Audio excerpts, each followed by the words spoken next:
आज ही समता बिघडवण्याचं काम चाललंय. मराठा विरुद्ध ओबीसी, ओबीसी विरुद्ध दलित, बसा भांडत तुम्ही. कुणाला काही मिळणार नाही हे कुणालाच कळत नाही. कुणालाच काही मिळणार नाही. त्यांना फक्त तुमच्यात भांडण लावायचे. तुला दिल्यासारखं करायचं, त्याला जळवायचं, त्याला तुझ्या विरुद्ध उभं करायचं, जेणेकरून तुमच्यात फूट पडली की त्यांचा फायदा आहे. आपल्या अवतीभोवती आपण बघतोय आपल्यावर मारा केला जातो व्हॉट्सअपच्या माध्यमातून. आपला मेंदू ताब्यात घेतला जातो. व्हॉट्सअप असलेल्या न्यूज चॅनल असलेल्या सगळं खोटं सांगितलं जातं तुम्हाला. न्यूज चॅनल मध्ये असतात खोट्या बातम्या तुमच्या मना मेंदूत भरवल्या जातात. खरं जे घडलं ते दाखवलं जात नाही. छत्रपती शिवाजी महाराजांच्या फक्त मोजक्याच कथा तुम्हाला दाखवल्या जातात. अफजल खान, शाहिस्ते खान, पन्हाळगडाचा वेढा, आग्र्याहून सुटका, एवढ्याच कथा. ढाली तलवारीत त्यांना गुंतवून ठेवायचं. याच्यातनं सुप्त हेतू काय असतो की असं वाटावं की त्यांचा शत्रू मुसलमान होता, त्यांना मुस्लिम द्वेष दाखवता. जो मुस्लिम द्वेष शिवाजी महाराजांच्या मनात कणभरही नव्हता. महाराज कुठल्या धर्माचा, कुठल्या जातीचा द्वेष करत नव्हते. स्वराज्याचा शत्रू तो त्यांचा शत्रू होता, मग तो कोणी पण असेल. म्हणजे त्यांनी अफजल खानावर फाडला, चंद्रराव मोरेला पण कापला आणि कृष्णा कुलकर्ण्याचा पण मुंडकं उडवलं. जो स्वराज्याचा शत्रू तो त्यांचा शत्रू. त्यांनी जातपात कधी बघितलीच नाही. पण सिनेमातनं असं दाखवलं जातं की मुसलमान द्वेष्टे होते ते आणि त्यांचा हेतू साध्य केला जातो. खरं तर त्या पलीकडे शिवाजी महाराजांचं अथांग चरित्र आहे, समुद्रा एवढं अथांग चरित्र आहे, ते मात्र दुर्लक्षित ठेवलं जातं. त्यांच्या पुढच्या पिढ्यांमध्ये असं पसरलं की तुकाराम म्हणजे दिवाळ्या निघाल्यामुळे विठ्ठल भक्तीकडे वळलेला एक भोळा बाबडा, व्यवहार शून्य संत, जो नंतर गरुडावर बसून वैकुंठाला गेला. अशी धादांत खोटी प्रतिमा त्यांनी निर्माण केली बहुजनांच्या मध्ये. मी तुमच्यासारखाच एक शेतकरी घरातला पोरगा आहे, शेतकरी कुटुंबातला पोरगा आहे आणि आपल्या घरातल्या कार्यक्रमाला मी आलो.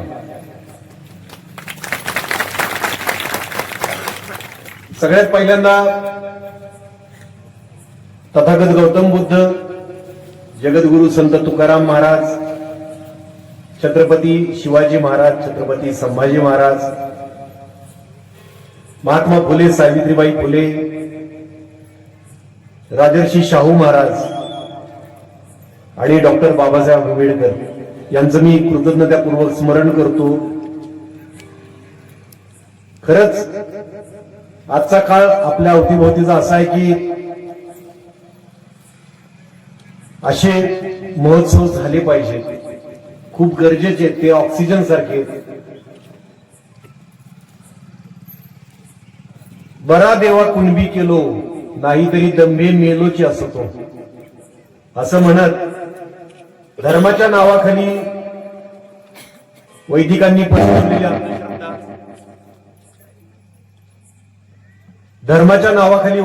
पसरवलेल्या अंधश्रद्धा, कर्मकांड, जातीभेद, वर्णभेद, उच्च नीचता सगळं झुगारून देणारे, कष्टकरी शोषित पीडित बहुजनांना रोजच्या जगण्यासाठी मोलाचं असं व्यवहार ज्ञान देणारे, शेतकऱ्याला शेती, राजाला राजनीती आणि सैनिकाला लढाऊ वृत्ती शिकवणारे जगद्गुरु संत तुकाराम महाराज यांचं अनोख्या पद्धतीनं स्मरण केल्या जाणाऱ्या या सोहळ्याचं उद्घाटन करताना माझ्या मनाला अतिशय आनंद होतो. आनंदाच्या कोटी साठवल्या आम्हा पोटी, अशी अवस्था झाली.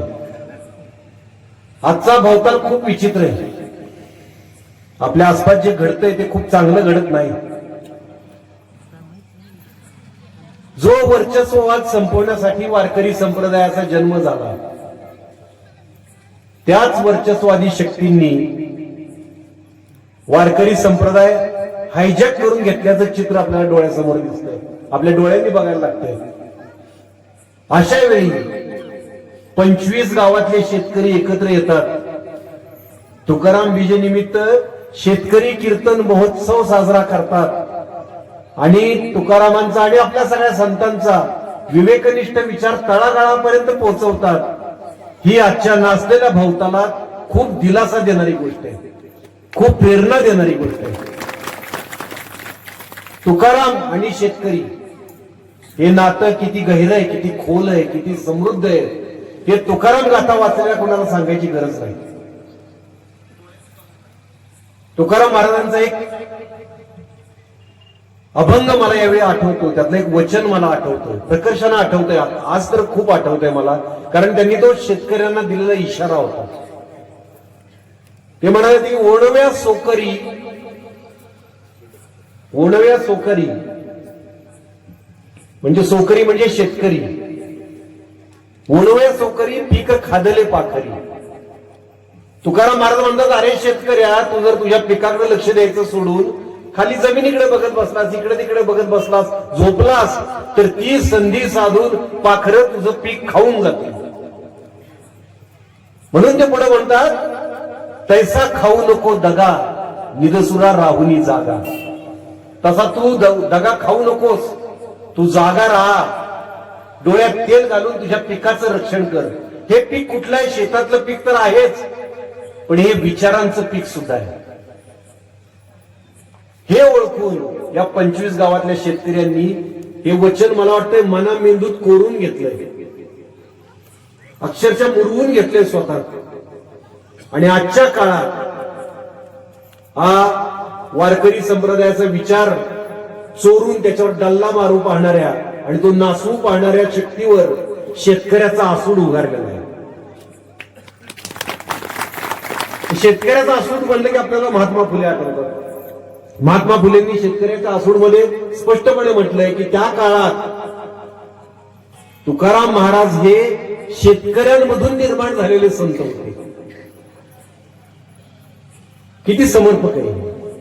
पण ते पुढे असं म्हणतात, पुढे जे म्हणतात ते फार महत्वाचं आहे. ते म्हणतात की शेतकऱ्यांमधून निर्माण झालेले तुकाराम महाराज हे शेतकऱ्यांमधून वर आलेल्या शिवाजी राजांना बोध करतील, उपदेश करतील आणि कृत्रिम धर्माची उचलबांगडी करून शेतकऱ्यांना त्यांच्या पाशातून मुक्त करतील, ही भीती काही कटकारस्थानी लोकांना होती. किती महत्वाची गोष्ट सांगितली त्यांनी. हे याचा स्पष्ट अर्थ पहिल्यांदा असा होतो की तुकाराम महाराजांच्या आयुष्याचं ध्येयच हे होतं की खोट्या धर्माला मुळासकट उखडून फेकून द्यायचं आणि शेतकऱ्यांना, कष्टकऱ्यांना, शोषित पीडितांना धार्मिक गुलामगिरीतून मुक्त करायचं. म्हणून तर महात्मा फुले पुढे असं म्हणतात की या भीतीपोटी तुकाराम महाराज आणि शिवाजी महाराज यांच्या खूप गाठीभेटी होऊन त्यांच्यात स्नेहभाव निर्माण होऊ नये म्हणून काही कारस्थानी लोकांनी प्रयत्न केले. बघा, म्हणजे हे कारस्थान कधीपासून सुरू आहे हे जर आपण नीट याच्यावर चिंतन केलं तर मग आपल्याला तुकारामांची गाथा बोलवण्याची जी शिक्षा दिली गेली तिथपासून ते त्यांना गरुडावर बसून वैकुंठाला पाठवलं तिथपर्यंत सगळ्या गोष्टींचं आकलन होतं. याच्या मागे नक्की काय होतं? बरं, हे लोक तुकारामांना वैकुंठाला पाठवून गप्प बसले नाहीत. त्यांनी तुकारामांची जी प्रतिमा होती जनमानसातली, बहुजनांमधली, ती प्रतिमाच बदलण्याचा डाव रचला आणि तो काही प्रमाणात यशस्वी झाला, कारण त्यांच्या हातात लेखणी होती त्या काळात आणि बहुजन समाज शिकला सवरलेला नव्हता. धर्माच्या नावाखाली तो अडाणी ठेवला होता. तुकाराम महाराजांची सत्य प्रतिमा काय होती की मस्तवाल कर्मठांना आव्हान देणारा, दंड थोपटून उभा राहिलेला आणि वर्चस्वात ठेचून काढणारा बहुजनांचा डॅशिंग महानायक, हिरो होता बहुजनांचा. पण त्यांनी लेखणीच्या सहाय्याने ही प्रतिमा बदलली, बरोबर उलटी केली. म्हणजे बहुजनांच्या पुढच्या पिढ्यांमध्ये असं पसरलं की तुकाराम म्हणजे दिवाळ्या निघाल्यामुळे विठ्ठल भक्तीकडे वळलेला एक भोळा बाबडा, व्यवहार शून्य संत, जो नंतर गरुडावर बसून वैकुंठाला गेला. अशी धादांत खोटी प्रतिमा त्यांनी निर्माण केली बहुजनांच्या मध्ये. आणि त्यांनी हे आपल्या सगळ्या महामानवांच्या बाबतीत केलंय, सगळ्या महानायकांच्या बाबतीत केलंय, कारण त्यांच्या हातात लेखणी होती. म्हणजे आता मला कोणीतरी चिठ्ठी लिहून पाठवली की तुम्ही तो किस्सा सांगा पत्त्यांचा. मी कायम बऱ्याच भाषणांमध्ये सांगतो की हे लोक आहेत ना, ते चॅलेंजचा डाव खेळतात तुमच्याशी. चॅलेंज मध्ये बघा कसं खऱ्या खोट्या पत्त्यांचं मिश्रण करून, पत्ते जर तुम्ही खेळत असाल तर खऱ्या खोट्या पत्त्यांचं मिश्रण करून ते समोरच्याला खपवायचा डाव असतो तो. म्हणजे 4 दुर्या, त्याच्यात 4 खोटी पानं मिसळायची आणि समोरच्याला 8 खोटे पत्ते ते दुर्या म्हणून खपवायचे त्याला. तशी ही व्यवस्था करते. म्हणजे आपल्या महामानवांच्या बाबतीत 4 खऱ्या गोष्टी सांगायच्या आणि 8 खोट्या गोष्टी त्यात मिसळून आपल्याला त्या खपवायच्या. पहिल्यांदा 4 खऱ्या गोष्टी सांगितल्यावर आपला विश्वास बसतो आणि मग खोट्या गोष्टी अशा बेमालूमपणे मिसळायच्या की त्या महामानवाची प्रतिमाच बदलून जाते आपल्या मनातली. आणि हा डाव त्यांनी सगळ्या आपल्या छत्रपती शिवाजी महाराजांच्या बाबतीत तर खेळलाच, आजपर्यंत खेळतायत. छत्रपती शिवाजी महाराजांच्या बाबतीत आता आमच्या क्षेत्रात आजकाल खूप सिनेमे येत आहेत त्यांच्यावरचे, महाराजांवरचे.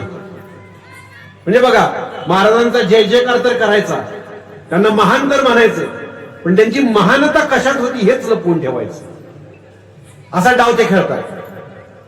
हे जे सिनेमे येतात, म्हणजे आता पण सिनेमे येतात, पूर्वीपासून सिनेमे येतात. मला सांगा, छत्रपती शिवाजी महाराजांच्या फक्त मोजक्याच कथा तुम्हाला दाखवल्या जातात. अफजल खान, शाहिस्ते खान, पन्हाळगडाचा वेढा, आग्र्याहून सुटका, एवढ्याच कथा. ढाली तलवारीत त्यांना गुंतवून ठेवायचं. याच्यातलं सुप्त हेतू काय असतो की असं वाटावं की त्यांचा शत्रू मुसलमान होता, त्यांना मुस्लिम द्वेष्टा दाखवतात. जो मुस्लिम द्वेष शिवाजी महाराजांच्या मनात कणभरही नव्हता. महाराज कुठल्या धर्माचा, कुठल्या जातीचा द्वेष करत नव्हते. स्वराज्याचा शत्रू तो त्यांचा शत्रू होता, मग तो कोणी पण असो. म्हणजे त्यांनी अफजल खानावर फाडला, चंद्रराव मोरेला पण कापला आणि कृष्णा कुलकर्णीचं पण मुंडकं उडवलं. जो स्वराज्याचा शत्रू तो त्यांचा शत्रू. त्यांनी जातपात कधी बघितलीच नाही. पण सिनेमात असं दाखवलं जातं की मुसलमान द्वेष्टे होते ते आणि त्यांचा हेतू साध्य केला जातो. खरं तर त्या पलीकडे शिवाजी महाराजांचं अथांग चरित्र आहे, समुद्रा एवढं अथांग चरित्र आहे. ते मात्र दुर्लक्षित ठेवलं जातं, ते लपवलं जातं. त्यांची स्वराज्याची संकल्पना काय होती, कष्टकऱ्यांसाठी, शेतकऱ्यांसाठी त्यांची काय धोरणं होती, त्यांची काय तळमळ होती शोषित पीडितांसाठी, हेच लपवलं जातं तुमच्यापासून. हे सांगणारा एक पण सिनेमा नाही आला आजपर्यंत. मी आता एक शो उभा केलाय, स्टेज शो उभा केलाय. सिनेमा काढण्याची माझी ऐपत नाही का, माझ्याकडे तेवढे पैसे नाहीत. मी नाटक उभं करू शकतो, ते पण मला कर्ज काढून उभं करायला लागले. काही निर्मात्यांनी, अभयसिंग जगताप सारख्या निर्मात्यांनी मला साथ दिली. मी काही पैसे कुठून तरी गोळा केले आणि तो, कारण मला खरे छत्रपती शिवाजी महाराज लोकांपर्यंत पोहोचवायचे. त्या शो विषयी मी नंतर सांगेन, तो महत्वाचा विषय नाही. मला असं म्हणायचं की खरे महाराज आपल्यापर्यंत जसे येऊ दिले नाहीत, तसेच खरे संत तुकाराम महाराज सुद्धा आपल्यापर्यंत येऊ दिले नाहीत. संत तुकाराम महाराजांची खोटी प्रतिमा आमच्या मनात, आमच्या पिढीच्या मनात निर्माण करणारा आणि त्याच्या आधीच्या पण पिढीच्या मनात निर्माण करणारा एक पिक्चर होता त्यावेळी. त्यावेळेचा पहिला प्रोपगंडा सिनेमा प्रभातचा संत तुकाराम. त्या सिनेमानं धादांत खोटी प्रतिमा जनमानसात रुजवली. सांस्कृतिक क्षेत्र किती महत्वाचं आहे बघा, ज्याच्याकडे आपलं दुर्लक्ष आहे. या लोकांचं मात्र लक्ष असतं, ज्यांना खोटं पसरवायचंय त्यांना कळतं की सिनेमा नाटकाचं काय महत्व आहे. संत तुकाराम नावाचा सिनेमा आला आणि पुन्हा ती तुकारामांची प्रतिमा इतकी मलिन झाली की जणू काय ते भोळे बाबडे होते, संसाराकडे दुर्लक्ष झालं होतं, बायका पोरांकडे नीट बघत नव्हते, अशी काहीतरी प्रतिमा निर्माण केली त्यांनी. धंद्यात दिवाळं निघालं होतं, धंद्याकडे लक्ष नव्हतं, असं नव्हतं. पण त्यांनी ते निर्माण केलं, त्या सिनेमातून ते दाखवलं आणि लोकांचा विश्वास बसायला लागला. म्हणजे आज पण कित्येक बहुजन घरामध्ये गरुडावर बसून महाराज वैकुंठाला निघालेत असं एक चित्र आहे बघा. फोटो असतो जो पुजला जातो देवाऱ्यात, तो त्या सिनेमातला फोटो आहे, विष्णुपंत पागनीसांचा. धादांत खोटं चित्र आहे ते, पण त्या सिनेमानं ती प्रतिमा रुजवली, बहुजनांच्या मनामेंदूत रुजवली. त्या सिनेमानं ते काम केलं. तुम्ही जर बघितलं, असे सिनेमे काढणारे जर दिग्दर्शक बघितले, सगळे त्या विचारांचे असतात, सगळे वर्चस्वादी विचारांचे असतात. त्यातले नट, दिग्दर्शक, त्याला फंडिंग करणारी माणसं. त्या सिनेमात एक सीन आहे, तुकाराम महाराजांना एका शेताची राखण करायला सांगतोय, ती नोकरी मिळते. एका शेतकऱ्याच्या शेताची राखण करत बसतात मचानावर, त्या सीन आहे तिथे. आणि ते राखण करायचं सोडून त्या सिनेमातले तुकाराम महाराज भजन म्हणत बसतात, टाळ वाजवत, चिपळ्या वाजवत. आणि भजनात इतके गुंग होतात विठ्ठल भजनात की गुरं येतात, ते पीक नासधूस करून पिकं खाऊन जातात. सगळ्या पिकाची नासाडी होती.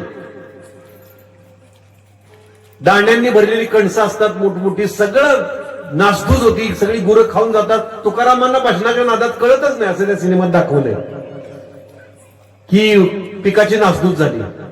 नंतर तो शेताचा मालक येतो, तो ओरडतो तुकाराम महाराजांच्यावर, तुझं लक्ष कुठं होतं म्हणतो. अरे सगळं माझं नुकसान झालं, माझं सगळं पीक गुरं खाऊन गेली, आणि तू भजन म्हणून बसलाय, टाळ कुठं बसलायस तिथं. महाराजांना असं वाटतं की आता काय करू मी, माझ्यातनं तर चूक झाली, असं सिनेमात दाखवलंय. आणि मग अक्षरशः महाराजांना घरदार विकायची वेळ येते ती नुकसान भरपाई देण्याच्या नादात. आणि मग स्वर्गातून विठ्ठल प्रसन्न होतो, आणि स्वर्गातून विठ्ठल अशी ओंजळ करून ते धान्य त्या शेतकऱ्याच्या खळ्यात ओततो, आणि ते खळं शेतकऱ्याचं तुडुंब भरून जातं, शेतकऱ्याला अपेक्षेच्या दुप्पट धान्य मिळतं, आणि तुकाराम महाराज वाचतात. असा तो सीन आहे. आम्ही टाळ्या वाजवायचो लहानपणी, अरे वा वा वा वा विठ्ठलांनी त्यांना मदत केली, पण तो खोटा सीन होता. अहो तुकाराम महाराज इतके हतबल होते का? हे बघा, त्यातलं खरं काय असेल तर त्या शेतकऱ्याला दुप्पट धान्य मिळालं अपेक्षेपेक्षा. ते कशामुळे मिळालं असेल? तुकाराम महाराजांच्या शेतीविषयक कौशल्यामुळे. त्यांनी एक गोष्ट लपवली, एक गोष्ट सांगितली खरी, एक गोष्ट लपवली. अहो जो माणूस सांगतो की असाध्य ते साध्य करिता सायास कारण अभ्यास तुका म्हणे, अभ्यासाचं मोल सांगणारा माणूस असा आकाशात होणाऱ्या चमत्काराचा मोहताज असेल का? हा, कुणीतरी चमत्कार करावा अशी ती वाट बघत असेल. पण तुकाराम महाराजांचाच एक अभंग आहे, मागाशी पण मी तुम्हाला सांगितलं, ओणव्या सोकरी. तसा दुसरा एक अभंग आहे की पीक जेव्हा भरभरून पीक आलेलं असतं, सुगीला आलेलं असतं, शेत आले सुगी सांभाळावे चारी कोण, पिका आले परी केले पाहिजे जतन, हे सांगणारे तुकाराम महाराज होते. शेत सुगीला आलंय, आता शेतकऱ्या तुला चारी कोणांनी ते सांभाळायचंय. पीक आलंय पण ते जतन केलं पाहिजे, ही तुझी जबाबदारी आहे. म्हणून ते म्हणतात सोकरी सोकरी. सोकरी म्हणजे शेतकरी. सोकरी सोकरी दोन वेळा म्हटले म्हणजे अरे शेतकऱ्या, अरे शेतकऱ्या, हे त्यांनी निक्षून सांगितलंय. सोकरी सोकरी विसावा तोवरी, खाऊ नको उभा आहे तो. हे पीक जोपर्यंत तुझ्या शेतात उभं आहे तोपर्यंत तू विसावा घेऊ नकोस, तू विश्रांती घेऊ नकोस, हे सांगणारे तुकाराम महाराज होते. गोफणेसी गुंडा घाली पागोऱ्यांच्या थाटे, पळती हाहाकारी पाकरांचे थाटे, पेटवली आगटी राहे जागा पालटुनी, पडिल्या मान बळ बुद्धी व्हावी दोन्ही. ते सांगतात की रात्रीच्या वेळी चारी बाजूने आगटी पेटवत राहा, म्हणजे जनावर येऊन पीक खाणार नाहीत. पडिल्या मान बळ बुद्धी व्हावी दोन्ही. शेतकऱ्यानं शेती करताना बळाचाही वापर करावा आणि बुद्धीचाही वापर करावा, असं सांगणारे तुकाराम महाराज. सिनेमात असं दाखवले की भजन म्हणत बसलेत आणि पीक खाऊन गेले. अभंग बघा ना त्यांचे. अहो ते उत्तम कृषी तज्ञ होते. जमिनीला वापसा आल्यापासून त्याची मशागत कशी करावी, बी कसं पेरावं, याच्या पण त्यांचे अभंग आहेत. पिकाला अंकुर फुटल्यापासून पीक पूर्ण वाढ होईपर्यंत त्याची काळजी कशी घ्यावी याचे शेकडो अभंग आहेत. शेकडो अभंग आहेत. असं सांगणारा माणूस शेतीकडे एवढा दुर्लक्ष करेल का? आपण आता आपल्या बुद्धीनं समजून घेतलं पाहिजे की तुकाराम महाराज काय होते. आपल्या अत्यंत विवेकनिष्ठ निधड्या छातीच्या आपल्या हिरोची अक्षरशः चारित्र्य हनन केले होत्या लोकांनी, भोळा बाबडा दाखवून. भोळे बाबडे नव्हते ते, अतिशय बुद्धिमान असे संत होते आपले, ज्यांना बहुजनांना जागं करायचं होतं, व्यवहार ज्ञान शिकवायचं होतं, शेती कशी करावी. ते फक्त कृषी तज्ञ नव्हते, ते अर्थतज्ञ पण होते. पैशाचा वापर आपण कसा करावा, जोडून या धन उत्तम व्यवहारे, उदास विचारे वेच करी, असं सांगणारे अर्थतज्ञ होते. ते उत्तम राजनीतिज्ञ होते.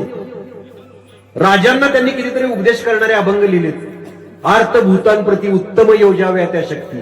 राजांना आर्तभूतांप्रती, आर्तभूत म्हणजे जे गरजवंत आहेत, दीनदुबळे आहेत, शोषित पीडित आहेत, त्यांच्यासाठी उत्तमातल्या उत्तम शक्ती योजाव्यात, असं सांगणारे तुकाराम महाराज होते. धाकुट्याच्या मुखी घास घाली माता, वरी करी सत्ता शहानिया. आई कशी असते, आपल्या इथे खूप भगिनी बसल्यात, आपली आई कशी असते असं तुकाराम महाराज म्हणतात. राजानं त्या आईसारखं असावं, जी आई आपल्या धाकट्या बाळाला एक एक घास मायेनं भरवते, पण त्याच वेळी थोरलं पोरग जे स्वतःच्या पायावर उभं आहे त्याला मात्र धाकात ठेवते. राजानं असं असावं असं तुकाराम महाराजांनी सांगितलंय. धाकटी बाळ म्हणजे जी गोरगरीब जनता आहे तिला लहान बाळासारखं जपावं आणि थोरल्या पोरांना धाकात ठेवावं. म्हणजे जे श्रीमंत आहेत, उद्योगपती आहेत, जे धनानं मजबूत आहेत, जे स्वतःची काळजी स्वतः घेऊ शकतात, त्यांना राजानं धाकात ठेवावं. हा उपदेश केलाय तुकाराम महाराजांनी. उत्तम राजनीतिज्ञ होते, उत्तम मानसोपचार तज्ञ होते. मन ओळी मना बुद्धी बुद्धी क्षण क्षणा मीच मज राखण झालो जने तेची धरिलो. आपल्या मनावर आपण कसा कंट्रोल ठेवावा, आपल्या बुद्धीवर आपण कसा कंट्रोल, कसा लगाम घालावा, असं सांगणारे त्यांचे अभंग आहेत. उत्तम मानसोपचार तज्ञ होते ते. त्यांचे असंख्य म्हणजे आता आपल्याकडे बघा एक पद्धत आहे की आपल्याला सांगतात की कर्मकांड सांगतात की अमुक नदीत स्नान करा तुमची पाप धुतली जातील. मग आपण सगळे वेड्यासारखं जातो, स्नान करतो, चेंगरून चेंगरा चेंगरी होती, माणसं मरतात. तुकाराम महाराज म्हणतात जाऊन या तीर्थात तोवा काय केले चर्म प्राक्षळले वरी वरी. तिथं जाऊन तू काय केलंस नदीत डुंबून, चर्म प्राक्षळले वरी वरी, कातडं धुतलंस फक्त वरचं, अंतरीचे शुद्ध कासयाने झाले भूषणत्वा केले तयापर. तुझ्या आत जे तुझ्या द्वेष मत्सर हे सगळे अवगुण भरलेत ते कसे शुद्ध होणार, ते नदीत डुंबून नाहीत शुद्ध होणार.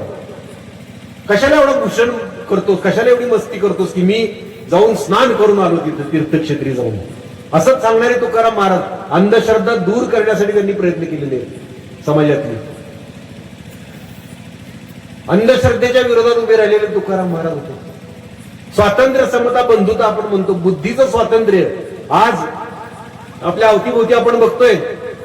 आपल्यावर मारा केला जातो व्हॉट्सअपच्या माध्यमातून, आपला मेंदू ताब्यात घेतला जातो. व्हॉट्सअप असू द्या, न्यूज चॅनल असू द्या, सगळं खोटं सांगितलं जातं तुम्हाला. न्यूज चॅनल मध्ये सुद्धा खोट्या बातम्या तुमच्या मना मेंदूत भरवल्या जातात. खरं जे घडले ते दाखवलं जात नाही. हे आता मराठवाड्यात विदर्भात काही ठिकाणी अवकाळी पाऊस पडला, गारपीट झाली मागच्या आठवड्यात. शेतकऱ्यांचं प्रचंड नुकसान झालंय. ज्वारी गेली, सोयाबीन गेला, बऱ्याच ठिकाणी बागा गेल्यात द्राक्षांच्या. ह्याची बातमी आहे का न्यूज चॅनलला? ह्याच्यावर चर्चा होती का? चर्चा कशावर? टिपू सुलतानवर. झालं ते, आता जुनं झालं ते. पण काय आहे, तुमच्या मनात द्वेष भरवायचा आहे जातीवर, धर्मावर. त्यांना तुमच्या प्रश्नांचं काय पडलेलं नाही की तुमच्या शेतकऱ्याची काय हालत खराब झाली, याच्याविषयी त्यांना काय पडलेलं नाही. हे तुमच्या मना मेंदूवर कब्जा करतात. त्यांना माहितीये ज्यांना लोकांना गुलाम बनवायचं असतं ते लोकांच्या मेंदूवर कब्जा करतात, असं डॉक्टर आळ साळुंके म्हणतात. काय मेंदूवर पहिला कब्जा केला जातो तुमच्या. आता पूर्वी लेखणीच्या माध्यमातून केला जायचा, तुम्हाला देवाधर्माची भीती दाखवून केला जायचा. आजकाल व्हॉट्सअप आणि न्यूज चॅनल मधनं आणि अशा सिनेमांमधनं, प्रोपगंडा सिनेमांमधनं तुमच्या मेंदूवर कब्जा केला जातो. तुमचा मेंदू करप्ट केला जातो, तुमचा मेंदूच नासवायचा. तुम्हाला स्वतंत्र विचार करू द्यायचा नाही. आपण स्वतंत्रपणे विचार केला पाहिजे. तुकाराम महाराज त्यावेळी सांगायचे की बुद्धी स्वतंत्र ठेवा, तुमची बुद्धी मेंदू स्वतंत्र ठेवा. ते म्हणायचे साधन तयासी साधे रे स्वाधीन ज्याची बुद्धी. ज्याची बुद्धी स्वाधीन आहे, स्वतःच्या अधीन आहे, त्याला सगळी साधनं प्राप्त होतात. पराधीनता घात रे थोर जाण संबंधी. पराधीनता हा घात आहे आणि तुम्हाला पराधीन बनवलं जात आहे. स्वातंत्र्याचं मोल केवढं मोठं सांगितलंय त्यांनी. आणि त्यांनी हे का केलंय तर तुमच्यातली समता त्यांना संपवायची. वारकरी संप्रदायाने समता मानली. चोखा महाराला कीर्तनाचा मान दिला, जनाबाईला कीर्तनाचा मान दिला, गोरा कुंभार, सावता माळी, जगन्मित्र नागा, परिसा भागवत, सगळ्या जाती धर्माचे संत एकत्र आले आणि वारकरी संप्रदाय उभा राहिला. कीर्तन परंपरा सुरू झाली. आज ही समता बिघडवण्याचं काम चाललंय. मराठा विरुद्ध ओबीसी, ओबीसी विरुद्ध दलित, बसा भांडत तुम्ही. कुणाला काही मिळणार नाही हे कुणालाच कळत नाही. कुणालाच काही मिळणार नाही. त्यांना फक्त तुमच्यात भांडण लावायची. तुला दिल्यासारखं करायचं, त्याला जळवायचं, त्याला तुझ्या विरुद्ध उभं करायचं, जेणेकरून तुमच्यात फूट पडली की त्यांचा फायदा आहे. आणि ती समता जी नासवायचा तो त्यावेळी तुकाराम महाराजांनी समतेचा संदेश दिलाय. महारासी शिवे कोपे ब्राह्मण तो नव्हे. महाराला शिवल्यानंतर ज्याला राग येतो तो ब्राह्मणच नाही. तया प्रायश्चित्त काही देह त्यागिता नाही. तेवढं मोठं बंड केलं तुकाराम महाराजांनी. प्रायचित्त देण्याचा अधिकार हा त्या काळात फक्त उच्चवर्णीयांना होता. तुकाराम महाराज म्हणतात आम्ही त्याला असं प्रायचित्त देऊ की देहत्यागीत असं त्याचं प्रायचित्त होणार नाही, देहत्याग केला तरी प्रायचित्त होणार नाही. जो महाराला शिवल्यानंतर चिडतो त्याचं प्रायचित्त, असं तुकाराम महाराज सांगून गेले. ते कायम बहुजन सांगत आले, आपणा लागी काम वाण्या घरी गुळ त्याचे अति कुळ काय तिचे. आपल्याला वाण्याच्या घरी जायचंय काय, त्या वाण्याकडे जायचंय, गुळ घ्यायचंय, त्याची जात कुठली, त्याचं कुळ कुठलं, आपल्याला काय करायचंय. उकिरड्यावरी वाढली तुळशी टाकावी ते कैसी खाया कोणी. उकिरड्यावर तुळशी वाढली म्हणून त्या तुळशीतले जे औषधी गुण असतात, जे चांगले गुण असतात ते काय मरतात का, नाही, ते असतात तिच्यात.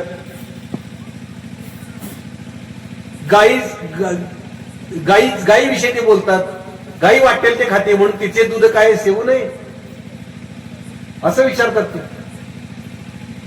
तुका म्हणे काय सालपटासी काज फणसातील बीज काढून घ्यावे. वरचं सालपट कसं काय असं, आतला फणसातला घर खावा तुम्ही, वर काटेरी असलं तरी, असं सांगतात. ते जाती भेदाविरुद्ध समतेच्या बाजूने ते बोलतात. आणि आज त्याच्यावर घाला घातला जातोय. कीर्तन परंपरेतनं याच्यावर बोट ठेवलं पाहिजे की कीर्तन परंपरा सुरूच अशासाठी झाली की सगळे जातीभेद विसरून सगळी माणसं समान करायची आपल्याला. म्हणून तर ती ज्ञानेश्वर महाराज, नामदेव महाराजांनी ती वाळवंटात मिटिंग घेतली, जिथं सगळ्या जाती धर्माचे संत बोलवले. हे खूप मोठं बंड होतं त्या काळात. हा जातीभेद मिटवण्यासाठीचा प्रयत्न होता. कीर्तन परंपरा ही खूप मोठी परंपरा आहे, खूप समृद्ध परंपरा आहे आपली, आणि ती नाचवण्याचं आज काम होतं. त्याच्यावर डल्ला मारायचा आणि त्यांचे विचार ते कीर्तन परंपरेत घालता जातात. हे कुठेतरी बंद झालं पाहिजे. आज तुम्ही ती सुरुवात केली 25 गावाच्या शेतकऱ्यांनी, ती वाढली पाहिजे. 25 ची 50 गाव होतील, 75 होतील, 100 होतील, आणि अख्खा महाराष्ट्र या विचाराने पुन्हा जागा होईल. आपली संस्कृती आहे ही. आपल्याला काय खोटं सांगायचं नाही, खरं सांगतोय आपण. घाबरायचं कशाला. तुकाराम महाराजांचे विचार आहेत हे, नामदेव महाराजांचे विचार आहेत, ज्ञानेश्वर महाराजांचे विचार आहेत, सावता माळ्याचे विचार आहेत. तेच आज आपल्याला तारणार आहेत ह्या परिस्थितीत. एक गोष्ट सांगतो तुम्हाला शेतकऱ्याची. एक शेतकरी शेतात काम करत होता आणि त्याची बायको न्याहारी घेऊन आली त्याच्यासाठी जेवायला. जेवायची वेळ झाली होती, मग त्यानं आपली बैल तिथं बाजूला बांधली, त्यांच्या पुढे कडबा टाकला, सावलीत बसला जेवायला. जेवायला बसला, त्याची बायको तिथं बसली. तेवढ्यात त्याला समोरनं त्याच्या शेतातनं एक साधू तारा तारा तारा तारा चालत आला होता. बघवी कपनी घातलेली, हातात कमंडलू, दाढी, जटा सगळ्या. तो तारा तारा चालत येत होता, एकदम घामाघूम झाला होता. शेतकऱ्याला कळलं हे साधू कुठे ढेकळात आला इकडं शेतात. शेतकरी साधू जवळ आल्यावर शेतकरी म्हणलं या जेवायला. आता आपल्याकडे पद्धत आहे, ओळखीचं असं नसो, आपल्याकडे बहुजनांच्यात पद्धत आहे या जेवायला. आपल्याला असं नाही तुझ्या चहा घेणार का, असं नाही. आपल्याला या जेवायला अशीच पद्धत असते ना. आपल्याकडे विचारत बसत नाहीत. आपण ऊसतोड चालू असली ऊस खायला देतो आलेल्या माणसाला, गुराळात रस प्यायला देतो आपण, गुळ खायला देतो, शेंगा काढायला चालल्या असेल शेंगा देतो आपण आलेल्या पाहुण्याला. आपली ती संस्कृती आहे. ते म्हणलं या जेवायला. साधू म्हणला मला नाही, मला जेवायचं नाही, मी लय टेन्शन मध्ये. ते म्हणला बसा तरी सावलीला. नाही नाही म्हणतो मी लय टेन्शन मध्ये. अहो तुम्ही घामाघूम झालाय, काय झालं नाही. साधू म्हणतो मी लय टेन्शन मध्ये, काय विचारू नका, मला चेष्टा करायची वेळ नाही. तो म्हणतो अहो टेन्शन कसलं, तुम्ही तर साधू आहे, तुम्हाला कसलं टेन्शन, तुमचं लग्न झालंय का म्हणतो, बायको आहे का तुम्हाला. साधू म्हणतो नाही. मग कसलं टेन्शन आहे तुम्हाला. मग साधू म्हणतोय बघा चेष्टा करायची वेळ नाही, मी माझं डोकं फिरलं. काय झालंय तर साधू म्हणतो इथनं मी तुमच्या शेतात येत होतो, ते शेतात मला ढेकळात एक सोन्याचं मोठं कडं सापडलं. सोन्याचं कडं सापडल्यावर माझ्या मनात संघर्ष सुरू झाला. म्हणला माझ्या मनात द्वंद्व सुरू झालं की हे कडं आता आपल्याकडे ठेवावं का ज्याचं आहे त्याला द्यावं. आणि मला ठेवाचं वाटतं. एक मन म्हणते ठेवून घे, एक मन म्हणते दे. आणि ह्या संघर्षात मी अडकलोय, मला टेन्शन आलंय, मी घामाघूम झालोय. तुम्हाला मी आता दिसलोय म्हणला, मी मगापासून 2-3 तास त्या ढेकळात बसलो होतो, मातीत विचार करत होतो की काय करायचं ह्या कड्याचं, हे कडे ठेवून घ्यायचं का द्यायचं. पण शेवटी माझा एक निर्णय झालाय. तर शेतकरी म्हणतो काय निर्णय झालाय. ते म्हणतो हे शेत तुमचं आहे ना. म्हणतो हो, तुमच्या शेतात मला हे कडं सापडलंय, हे कडं तुमचं आहे, मी ते तुम्हाला द्यायला आलोय. त्यावेळी तो शेतकरी त्याला जे म्हणतो ते खूप महत्वाचं आहे. शेतकरी त्याला म्हणतो, हे बघा, या शेतात जे उगवतं ते आमचं, सापडतं ते आमचं नाही. आपली संस्कृती ही आहे. जे उगवतं, आपण जे उगवतो तेच आपण घेतो. आयतच सापडलेल्यावर डल्ला मारायचा आणि ते घेऊन जायचं, ही संस्कृती त्यांची, आपली नाही. ही त्यांची संस्कृती. आपली संस्कृती काय आहे? आपण आपलं धान्य बी पेरतो, आपण मशागत करतो, आपण पीक वाढवतो, ते धान्य घरी आणतो ना आपण खातो. आयतं पीठ मागून खातो का? नाही. त्यामुळे आपली संस्कृती आपण जपली पाहिजे. आपलं जे विचारधन आहे, जे तुकाराम महाराजांनी आपल्याला दिले, सगळ्या संतांनी आपल्याला दिले, ते धन ते नासवण्यासाठी, ते पीक नासवण्यासाठी काही कारस्थानी झुंड्या सज्ज झाल्यात, टपल्यात. आपल्याला त्यांच्यापासून हे पीक वाचवायचंय, त्याचं जतन करायचंय. आणि हे जतन करण्यासाठीच हा कीर्तन महोत्सव सुरू झालाय. त्याचं उद्घाटन तुम्ही माझ्या हस्ते केलं. मला खूप बरं वाटलं. कराड सरांनी, सोनर महाराजांनी मला सांगितलं सगळ्यात पहिल्यांदा की आलंच पाहिजे तुम्ही. आणि मला ही त्यावेळी संकल्पना सांगितली ती मला खूप बरी वाटली, खूप आवडली मला, की कुठलेही शोषण न करता आपल्या घरातल्या भाकऱ्या घेऊन तुम्ही येताय आणि तुम्ही हे करताय. खूप चांगली गोष्ट आहे. विचार असाच पसरतो आणि तो विचार असाच पसरला पाहिजे. आणि आता मला, आपण जे बाहेर सगळं निराशाजनक वातावरण झालंय की वारकरी संप्रदायात भलतेच लोक घुसलेत, भलताच विचार, कीर्तनकार भलतच काहीतरी स्टँडअप कॉमेडी करायला लागले, त्यात असा काहीतरी एक विचार सांगणारा कीर्तन महोत्सव सुरू होतोय. ही एका क्रांतीची सुरुवात आहे. ही क्रांतीची बीजे आणि ही महाराष्ट्रभर पसरणार. आणि खरं तर माझा हा खूप मोठा सन्मान आहे तुम्ही मला बोलवणं. मी छोटा कलाकार आहे, मी कुणी खूप मोठा सेलिब्रिटी नाही, पण तुम्ही महाराष्ट्रभरातले लोक मला एवढं प्रेम देताय. त्या प्रेमाचंच बळ आहे की त्या बळावर मी आणखीन लढायला सज्ज होतो. खूप बरं वाटतं मला. आणि अशी जीवातली माणसं आहेत. माझे वडील मागच्या वर्षी गेले. वडिलांचं आता गुढीपाडव्याला गेले. या गुढीपाडव्याला पहिलं श्राद्ध आहे. मी म्हणलं सोनर महाराजांना, म्हणलं मला तुमचं कीर्तन पाहिजे तिथं. माझ्या अगदी घरातली माणसं असतील, पण हा विचार जो आहे ना, वारकरी संप्रदायातला हा विचार, हा अजून तळागाळापर्यंत पोहोचला पाहिजे. माझ्या अगदी मोजकी घरातली माणसं असतील 100-150, पण मला तुम्ही पाहिजे तिथं. आणि तुम्ही तो विचार सांगितला पाहिजे, जो संत विचार, खरा विचार आहे. कारण कसं आहे की पिकत तिथं विकत नाही, आपण म्हणतो तसंच आहे की मी त्यांच्या घरात आल्यामुळे माझे विचार कोणी ऐकत नाहीत. महाराज आल्यानंतर महाराजांचे विचार ते ऐकतील. आणि असंच असतं. तर महाराज पण येत आहेत. कराड सरांनी, आता मी जो तुम्हाला म्हटलं की शिवाजी महाराजांचा खरा इतिहास सांगणारा शो उभा केलाय.